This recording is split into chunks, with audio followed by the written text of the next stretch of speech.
Good evening from my time zone to everybody who has joined this webinar, and I would like to share a very robust approach to the data sharing and trust building architecture of digital society, which is based very much on the secure and trusted interoperability framework. And I would jump into that immediately by having two notions that too often we expect that digital services which are society-wide and in a sense a core fundamentals for the society would be reality overnight. No, it takes time, and I will show later on in our presentation how number of the services which are dedicated towards opening up an access to the data and building up the interoperability between the data classes takes decade, if not longer, and it requires a lot of persistence because it's not only about building the institutions and public IT systems towards data interoperability, but it requires also end users, citizens and businesses to get used to the services and to focus on the value which they get from the digital services. And of course, the focus of my approach is a case for Estonia, recognized also as one of the most digitized nations right now. And when we are talking about the phenomenon of Estonia, then the most simplest is to put it in that way that Estonia has achieved with investing 10 times less public money per capita the digitalization levels and use of the services, which is among the top 10 countries in most of the fields. But the case of Estonia starts really from one notion which is difficult for many countries to repeat. We started from the scratch. We started from the scratch by regaining our independence in early 1990s, and we were able to rebuild all the public administration functions, but also the public databases principles from the new and modern perspective.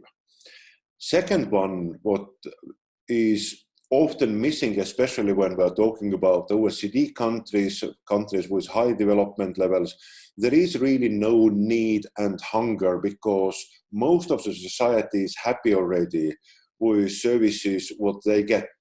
Rather, they are afraid that if there will be a change, and digitalization also drives one of those change processes right now, there will be less services available or there will be more demanded from the end user. The three cornerstones that Estonian society had when we started our process were about building an access to the digital services or access to the internet at that time, building also skills for the end users to know what services and how could be used, and to build the services. And when we're talking about almost 2 decades ago, then the first services were services like basic web browsing and email services. And this is actually one of the learning points for us.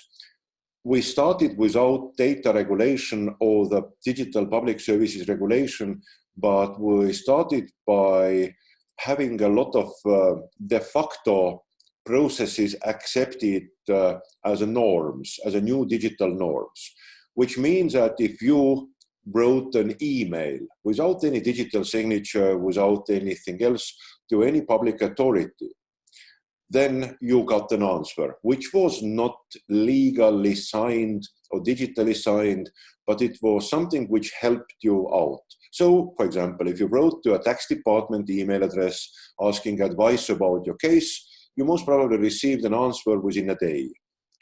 Your question was not legitimate from the document management and public administration information flow perspective, and the response from the tax department was neither legally binding, but it helped people to get used to the fact that digital channels drive actual value with actual services.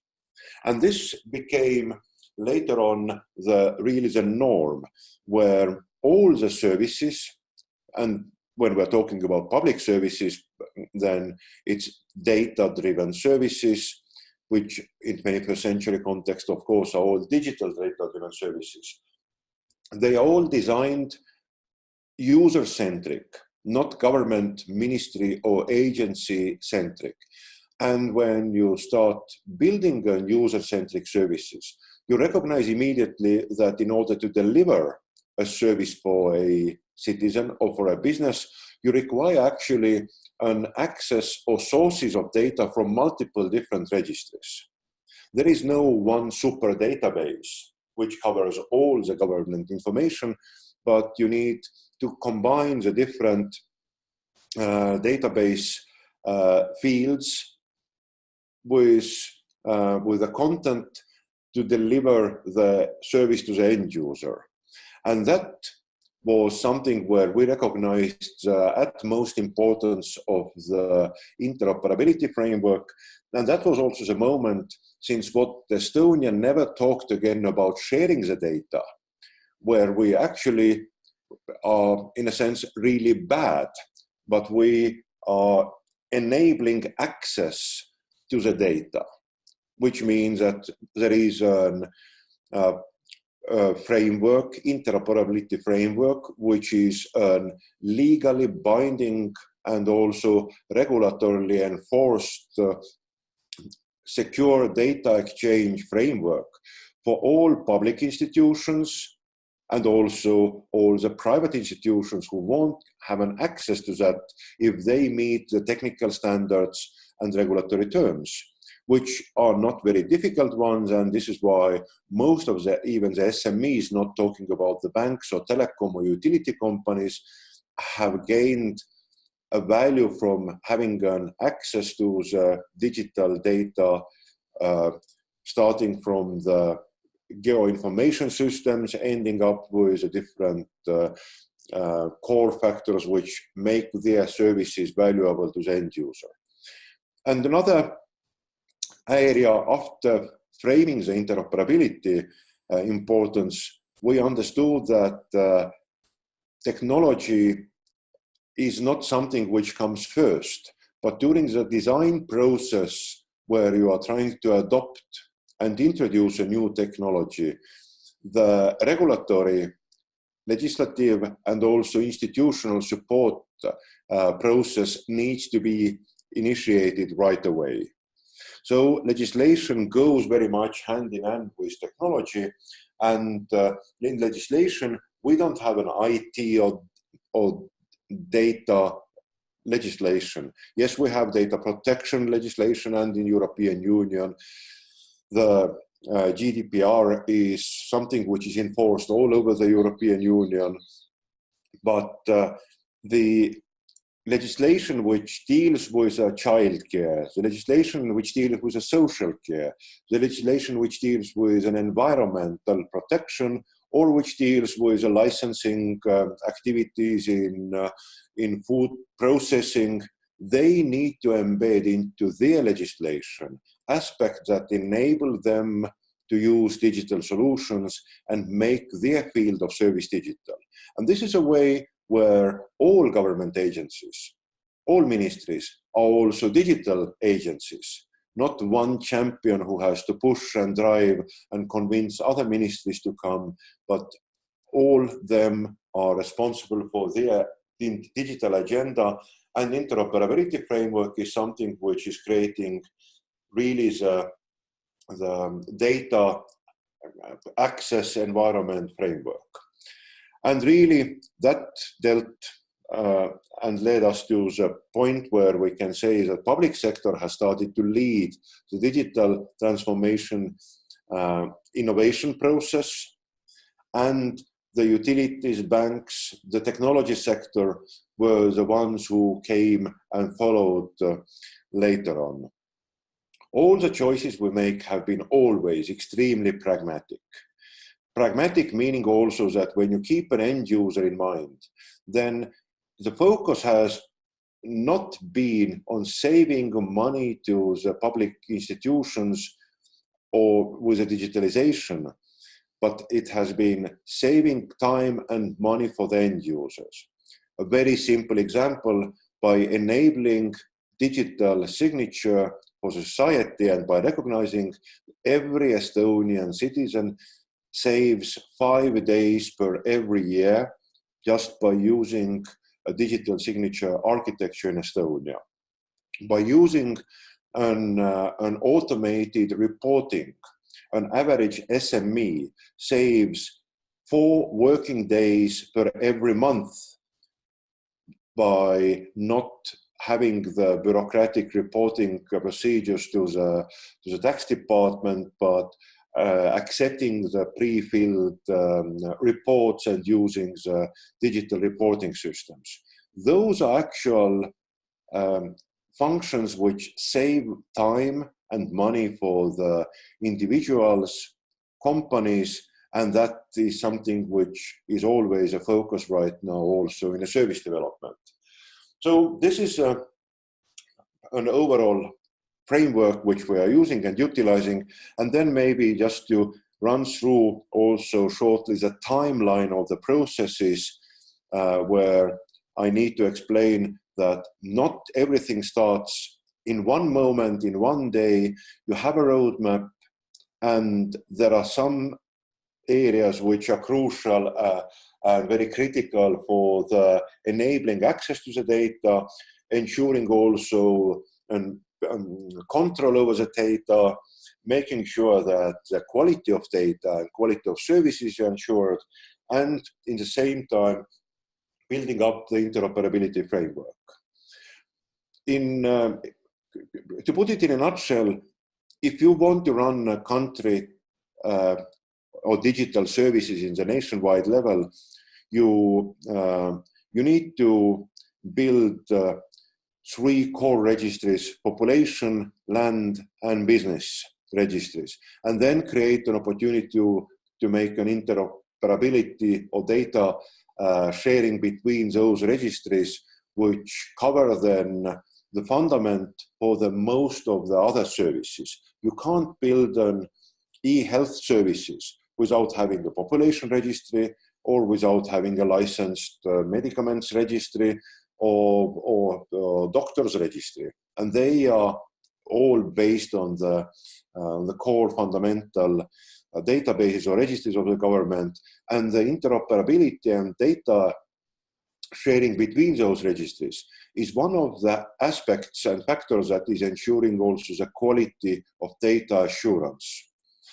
We started when we started in mid-1990s already, but for the sake of the time, I start from 2000 when all the companies and private citizens started to declare their taxes over internet. And you have to make a notion here, the digital signature and ID card were introduced only a couple of years later. So it was already something which we could say a trust without legislation from the government side was in place. And the trust or the authentication architecture we used was to use an internet banking credentials for people and businesses to log into public services. So tax department, business registry were the first ones, followed with a digital population registry. And immediately in 2001, we recognized that population registry and business registry need to have interoperability and data sharing connection. But if you make a bilateral connections between the two different registries, the complexity of those interconnections grows exponentially over the time. If you want to build up the next registry and make also interconnection with all the other registries and next one, the complexity grows logarithmically, and there is no way to assure the quality of those interconnections. So immediately we also introduced Interoperability Framework, which can be used also by all other private or public registries. 2002, one of the two biggest cornerstones, digital signature together with electronic ID card, were issued countrywide and started to use. And once again, the first year of usage was less than 5%, less than 7% in most of the services. And to reach a significant penetration, like now, virtually 98% of all the tax declarations are submitted over internet. It takes a good 10 to 15 years to reach this level of saturation or this level of penetration of the services. In 2003, a land registry followed with a multiple layer-based geoinfo system, and that system is as a principle used still and also accessible for the private utility companies, architects, real estate developers. So everybody has an access to the same core data, which is in the land registry.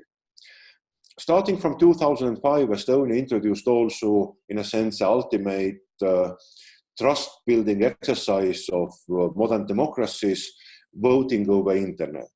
And a couple of weeks ago, we had, 2 months ago actually, we had last parliament elections where over 40% of the votes were cast over internet, and those votes were from more than 120 different countries where Estonians were at the time of voting. Without having an internet voting, there would not be possible to for them to participate in the voting. Let's move a bit ahead in our timeline and get closer to the present times when the service development really started to boom in 10, 12 years ago. Digital signature was also duplicated to mobile identity services, keyless signature infrastructure, which is supporting also the same trust-building exercises.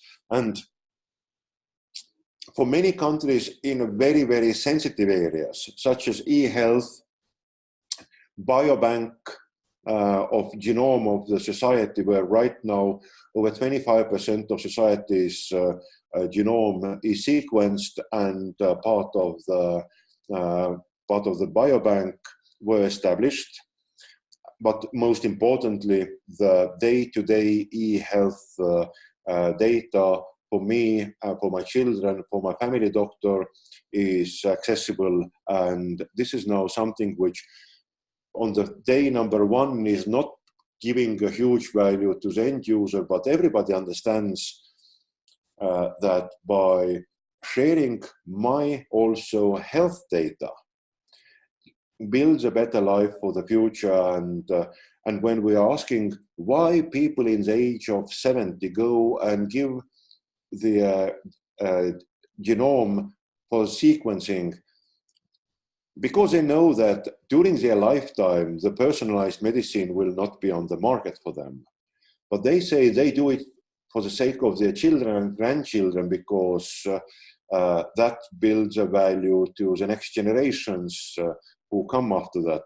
And this is a reflection of trusting public regulatory framework for the genome research and biobanks in Estonia, trusting also internet and digital channels for that purpose. And this is, in a sense, an ultimate trust manifestation that I share my very sensitive data for the sake of the future.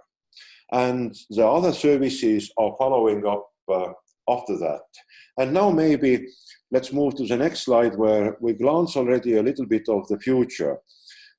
And on the timeline, of course, the most interesting part becomes started last year and is moving on right now, where so-called proactive government or government and public services where you don't need to be involved at all to have a service were introduced. So we have 3 layers of the service. One is something which takes place automatically without you initiating the service, and you will be only informed that your driver's license was renewed with your last photo or the latest photo we have in the public databases, and based on the medical records results which we had from the public health database. So here you go, this is your renewed driver's license. Or there are some services which require, where government is proactive and saying that your car inspection time is over. Here are the 3 closest inspection points for your permanent address. Would you like us to book a time for you for the car technical inspection? And the third one is something where people need to initiate something. They need to be active on starting the service. And those are, say, things like selling a car, changing real estate, changing the location, getting married, etc., etc. And when we looked, then most of the services which government is providing are the ones which are easily automatable, where machine learning, artificial intelligence learns already from the customer behavior, their expectation to the service. And this is something which we recognize right now is, first of all, not doable without giving an access to the data. Secondly, not doable without having a quality of data assured. Thirdly, not possible without having an interoperability framework in place where different databases can share those or have an access to particular fields of data. And finally, it's something where end users still always have a control over data and over the services. We can always stop that service which included also our acceptance. So this is a very shortly the eEstonia timeline where I try to highlight only those issues very relevant to the access to the data and interoperability. And my last picture shows also a little bit something where I started from. I think, Jonathan, you have also one more picture appearing when I said that Estonia is recognized as country with a lowest investment, or not lowest, but 10 times less investing per capita than other OECD countries, and output is much higher. So this is in a sense also recognizable evidence, which we never tried to achieve, but it was a rather opposite. It was built for the end users, and later on the recognition was achieved.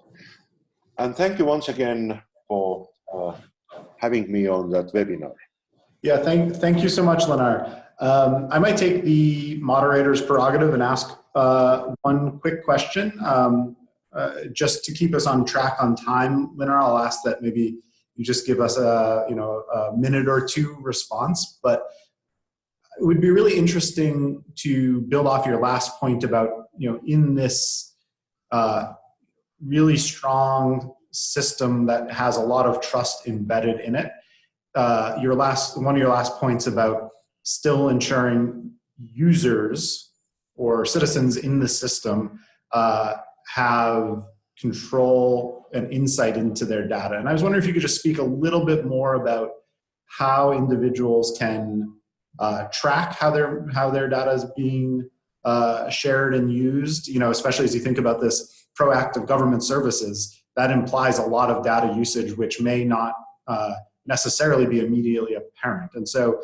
how do citizens have the insight and access to understanding how their data is used and represented such that they continue to have trust even as these new services are layered on top of the existing ecosystem? Thank you. The bit of the visual explanation is also in the very first slide, but I can start already talking it very briefly. Every individual has a digital access with the help of digital authentication tools to the state portal, where they can see what government knows about me, all my latest data, and if there is something I want to change. Say my address is different, or some service preferences are different. I have changed my preferential email address or mobile phone number. I can change the data. And secondly, I can also see so-called data usage log. The log shows me on what date, which institution, for what type of digital service accessed data that concerns my data. And my data is not just accessing my name, but it's also house of mine, family of mine, health of mine. And you can see, for example, if a traffic police stops you next to the road, then the data query case about my car plate and me as a driver will be initiated in the digital government framework. And the moment later, I can see from that data portal also the fact that who was that policeman who stopped me, and I see also what time, where, and on what purposes was I stopped. So all the real life instances also which are using the digital components of the data will also be accessible for me. And this gives me actually the control over data, where I see who has used and how, and I can always approach data ombudsman or a data protection department to help me to understand, in the cases where I don't understand why my data was accessed, to learn about it, and if needed, they will also initiate the investigation against that particular civil servant who has accessed data about me without my permission.